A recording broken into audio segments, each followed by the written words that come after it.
Nixtieq insellem is-semmija kollha ta' Radio Marija li segmuna f'dan il-mument miegħi Father Hayden sejri nirriflettu ftit dwar is-sena s-saċerdoti illi propju fis-16 ta' Marzu ta' din is-sena 2009 il-Dussija tiegħu il-Papa Benedittu 16 għadu kif nieda. Propju il-Papa sejjaħ din is-sena s-saċerdoti waqt li kien miġbur f'dik li jgħidula l-Assemblea Plenarja għal membri tal-Kongregazzjoni tal-Kleru. Biex niftemmu hekk ġewwa l-Vatikan hemm diversi dekasteri, jiġifieri uffiċini li jieħdu ħsieb oqsma differenti fil-Knisja. Wieħed minnhom huwa responsabbli propju mill-ħidma tas-saċerdoti u mas-saċerdoti, il-Kongregazzjoni tal-Kleru. U meta l-Papa kienet jintaqa' mal-membri li jaħdmu f'din il-kongregazzjoni, kienet jiddiskuti propju tema partikolari dwar il-missjoni tas-saċerdot bħala l-identità tiegħu fil-Knisja, illi l-identità missjonarja tiegħu propju hija parti essenzjali mill-mod illi s-saċerdot huwa maqut ma' Kristu bħala il-profeta, is-sultan u s-saċerdot. U f'dan diskors il-propju il-Papa neda din is-sena. Għaliex il-Papa iddeċida illi jniedi sena għas-saċerdoti eżistijaj? Propju ix-xewqa tiegħu hija li fil-waqt li s-saċerdoti jarfu l-kobor tal-vokazzjoni saċerdotali, id-don kbir li Ġesu jagħti lil kull saċerdot bit-tqejjid tal-idejn u bid-dilka taż-żejt minn Monsinjur Isqof f'dakinhar tal-ordinazzjoni saċerdotali, waqt li jarfu dan ir-rigal mogħti lilhom, xtaq li s-saċerdoti kollha jifhmu jarfu dejjem aktar u jħabirku għal dik il-perfezzjoni morali, il-perfezzjoni spirituali li nsejħula l-Dusija illi s-saċerdoti huma imsejħin għaliha.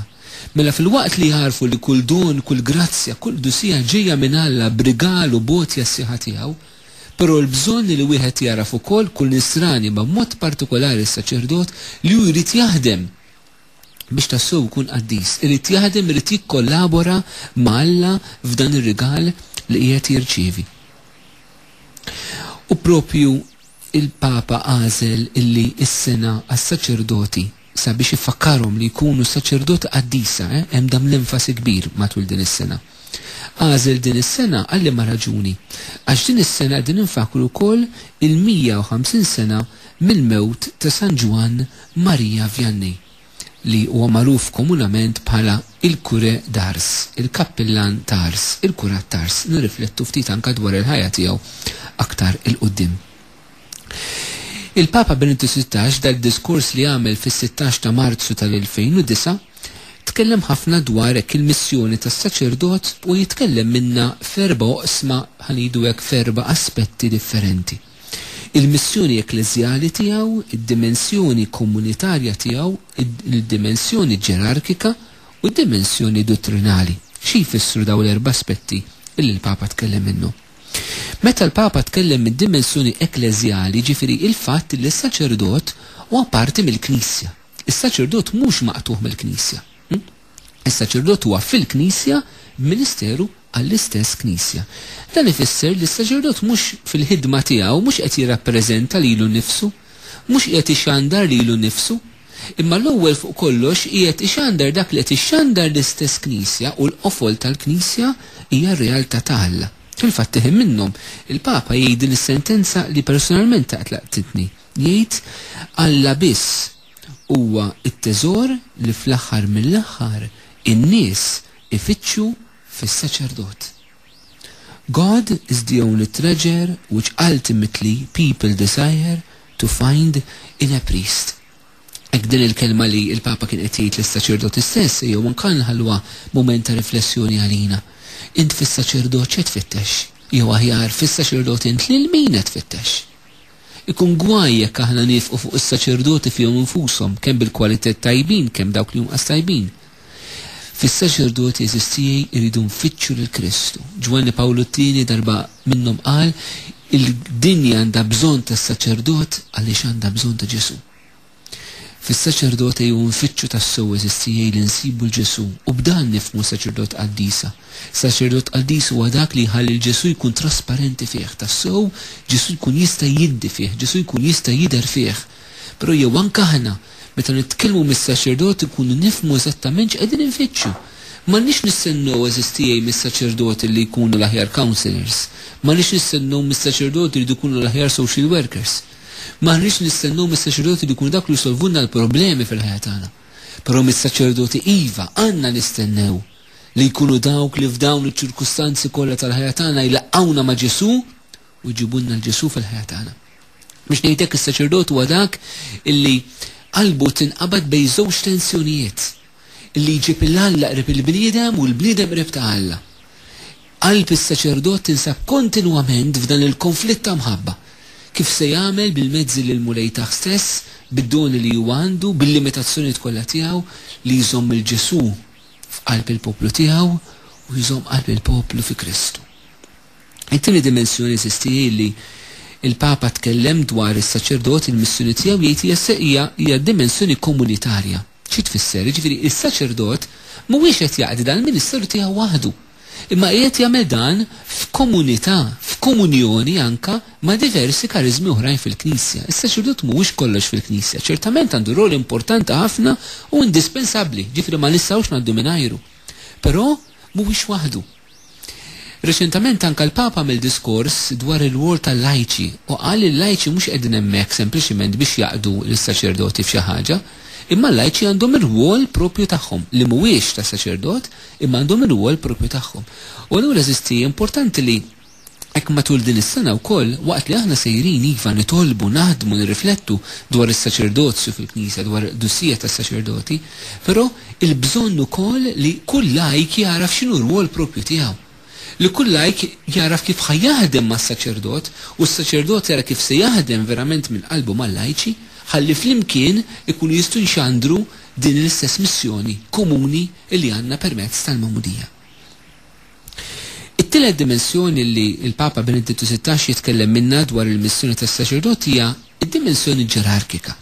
U hawnhekk hu jagħmel referenza b'mod partikolari għad-dixxilpina tal-Knisja fejn tidħol is-saċerdot. Is-saċerdoti biex ngħidu hekk tiżisti l-liġi tal-Knisja li tirregolizza diversi aspetti tal-ħajja tas-saċerdot.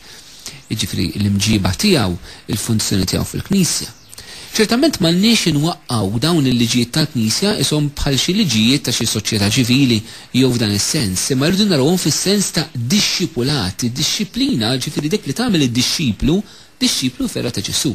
Mela mhux liġijiet esterni imposti fuq is-saċerdot imma dawk li qed jgħinu s-saċerdot ikun aktar dixxiplu tal-mulej. Illum waħda mid-dixxiplina tal-Knisja għas-saċerdoti Kattoliċi li diversi sfortunatament anke fil-Knisja jkontestaw hija id-dixxiplina tal-Knisja taċ-ċelebat.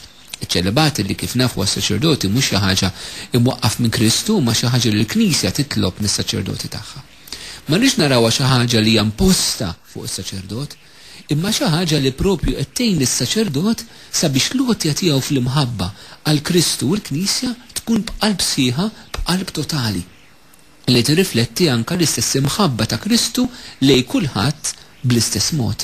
U allura eżisti importanti nifhmu hekk li d-dixxilpina tal-Knisja kemm dawk li huma rubriki liturġiċi, kemm dawk li huma leġiżlazzjonijiet oħrajn li jolqtu ħadd is-saċerdot, ma nħarġux lihom bħala impożizzjonijiet mill-Knisja, imma bħala mezzi strumenti kif se jgħinu s-saċerdot ikun dixxiplu vera tal-mulej Ġesu skont il-grazzja u l-ministeru li ġie mogħti lilu. U r-raba dimensjoni eżistija li il-Papa jitkellem dwar il-missjoni tas-saċerdot hija id-dimensjoni dottrinali. Ċertament meta qed nitkellmu mill-qdusija maħniex qegħdin ngħidu li għandna jkollna saċerdoti li mhumiex iffurmati. Jiġifieri l-Knisja tinfasizza ħafna anke Ġwanni Pawlu Tieni kien għamel is-sinodu tal-isqijiet fejn tkellem ħafna dwar il-bżonn tal-formazzjoni tas-saċerdoti u mbagħad wara fil-fatti anke kienet ħarġet l-eżortazzjoni apostolika post-sinodali il-Pastores Dabo Vobis fejn hemm enfasi qawwi dwar il-bżonn tal-formazzjoni tas-saċerdoti. Jekk ma jkun is-saċerdoti li huma iffurmati anke akademikament, anke intellettwalment eżistijaj, nirriskjaw li jsiru ħafna żbalji anke f'dak li hu t-tagħlim, f'dik li hija l-predikazzjoni. U l-Knisja meta biex ngħidu hekk obbligat snin ta' formazzjoni, snin ta' studju l ħajja tas-saċerdoti, mhux għax bl-istudju xi ħadd irid jilħaq, mhux biex xi ħadd ikollu xi erba' tri oħra wara ismu bħala saċerdot, xejn minn dan, imma bħala parti mis-servizz li s-saċerdot huwa msejjaħ li jagħti. Fl-aħħar mill-aħħar huwa Ġesu stess li għamel 3 snin li kien qed jifforma lill-apostli. Jiġifieri anke żmien ta' formazzjoni fil-ħajja ta' saċerdot ma nħarsux lejh bħala ara l-Knisja tobbliga qassisin biex imorru l-università ħalli jkunu bħal oħrajn. Le, għandha d-dimensjoni li jridu jkunu formati u d-dimensjoni li jridu jaraw anke l-Ġesu kif kien qed jifforma l-apostli illum anke din il-formazzjoni tuħu wkoll din il-forma akademika fi żminijietna.